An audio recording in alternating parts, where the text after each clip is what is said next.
اور نہ صرف پاکستان میں بسنے والی, پوری دنیا میں بسنے والی سکھ برادری جو ہے وہ پاکستان کے ساتھ ہے, اور اس کا یہ کہنا ہے کہ پاکستان جو ہے وہ ہمارے ساتھ ہے, اقلیتوں کو ہر قسم کا تحفظ دیتا ہے, تو لہذا ہم پاکستان کے ساتھ ہیں. جبکہ انڈیا میں اگر آپ دیکھیں تو سکھوں کو جو ہے وہ چھوت اقلیت سمجھا جاتا ہے اور ان پر تشدد بھی کیا جاتا ہے, ان کو جو ہے وہ نشانہ بنایا جاتا ہے. لیکن پاکستان ایسی کوئی صورتحال سامنے آج تک نہیں آئی. آپ ماضی میں دیکھ لیں, بلکہ یہاں پر ہم نے تو مندر ان کے جو ہے وہ سنبھال کے رکھے ہوئے. مندروں پر اگر کوئی حملہ ہوتا ہے یا مندروں پر جو لوگ جاتے ہیں تعمیر کیے جاتے ہیں, مندروں کی رینوویشن ہوتی ہے. لاہور شہر میں ہی درجنوں مندر ہیں, ان کی رینوویشن جو ہے وہ پاکستان حکومت کرتی ہے. ان پر جو ہے لوگ جاتے ہیں, وہاں پر جا کر اپنی عبادت کرتے ہیں, تو ان کو کبھی کوئی ٹارگٹ بھی نہیں کیا گیا. لیکن انڈیا ایک ایسا ہے اور مودی کے جو ہندوتوا نظریات ہے اسی کے بیسس کے اوپر ہمیشہ سے مودی نے اس طرح کی کلچر کو اپنایا ہے اور اسی طریقے کے کلچر کو لے کر آگے بھی وہ چل رہا ہے. فرزانہ ہمارے ساتھ موجود ہے. فرزانہ, یہی تمام تر گفتگو ہم کر رہے ہیں. ظاہر ہے سکھ برادری اس کا بہت بڑا کردار ہے اور پاکستان نے ہمیشہ سے سکھوں کو بڑا سپورٹ کیا ہے.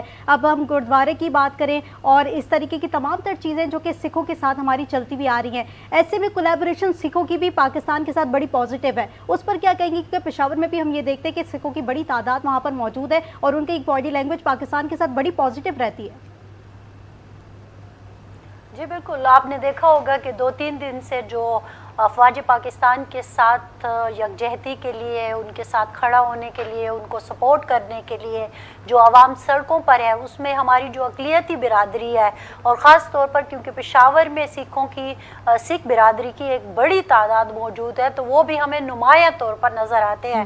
بلکہ ان کے کچھ خاص محلے بھی ہیں یہاں پشاور میں جہاں وہ برسوں سے رہتے ہیں, ان کے پاس بھی مطلب وہاں پہ اگر ہم گئے ہیں, ان سے بات کی ہے, تو وہ بھی یہی کہتے نظر آئے ہیں. ظاہر ہے وہ پاکستان کے شہری ہیں, اسی لیے آپ نے دیکھا ہوگا کہ ہمارے ساتھی اویس توحید صاحب نے جب بات کی کہ ہم جب بات کرتے ہیں کہ ہندوؤں کو منہ توڑ جواب دیں گے یا اس طرح سے جب ہم الفاظ استعمال کرتے ہیں تو ہم اس میں بھی بہت احتیاط کرتے ہیں, کیونکہ یہ ساری کمیونٹیز ادھر ہمارے ساتھ پاکستان میں رہتی ہے اور وہ پاکستان کے شہری ہیں اور ان کی ہم عزت کرتے ہیں. تو بحیثیت کمیونٹی ہم کبھی بھی کسی کو اس طرح سے بات نہیں کرتے.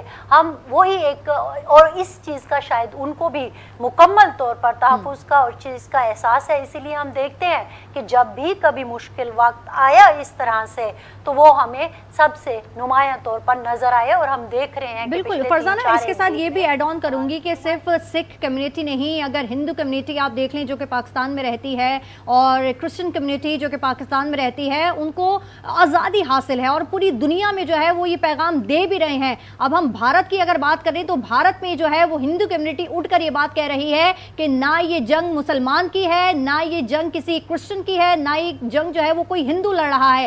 یہ آپس میں حکومت جو مودی گردی کر رہا ہے یہ اس کی جنگ ہے, اس میں عوام کا کوئی قصور نہیں ہے. اب تو بھارت سے خود آوازیں اٹھ رہی ہیں, عوام مودی کا ساتھ چھوڑتے ہوئے نظر آ رہے ہیں. اس پر آپ کیا کامنٹ دیں گی؟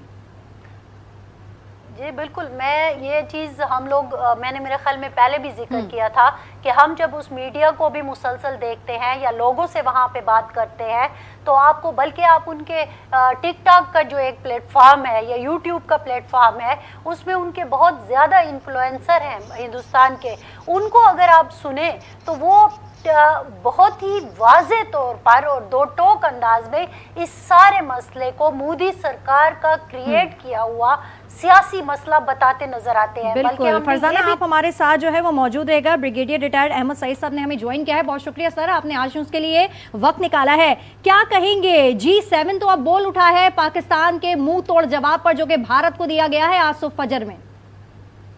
جی بالکل, ہماری جو رسپانس کی گونج تھی, جیسے چیف آرمی اسٹاف نے بھی کہا تھا اور ہمارے D G S P R نے بھی کہا, تو پوری دنیا نے سنی. اور جس طرح 5 گھنٹے میں ہم نے انڈیا کو دیا ہے, وہ ان کی بوکلاٹ یہاں ہے. اور جو ان کی ملٹری کی اسپوکس پرسن ہے کرن قریشی, اس نے بھی فوراً جو ہے اس کی بات کی ہے کہ ہم اس کو ڈی ایسکلیشن چاہتے ہیں. لیکن اس ڈی ایسکلیشن کے لیے جو ہے وہ اسٹرکچرڈ کائنڈ آف ایفرٹس ہونی چاہیے. پوری دنیا جو ہے اس وقت اپنا رول ادا کرنے کے لیے تیار ہے. میرے خیال میں وہ انڈیا والے بھی اس پاکستان انڈیا کانفلکٹ کو IPL کے طور پہ لے رہے تھے, اور دنیا بھی شاید یہی سمجھتے تھے. اسپیشلی بڑا غیر ذمہ دار قسم کا بیان امریکہ کی طرف سے بھی آیا تھا جیڈی وینس کی جانب سے کہ یہ ان کی اپنی لڑائی ہے اور یہ خود ہی اس کو سیٹل کریں. تو میرے خیال میں اب جب پاکستان کی ایکیوریسی, ریزیلینس اور effectiveness of the weapons and training of the soldiers دیکھی ہے تو اب تمام لوگ اس کی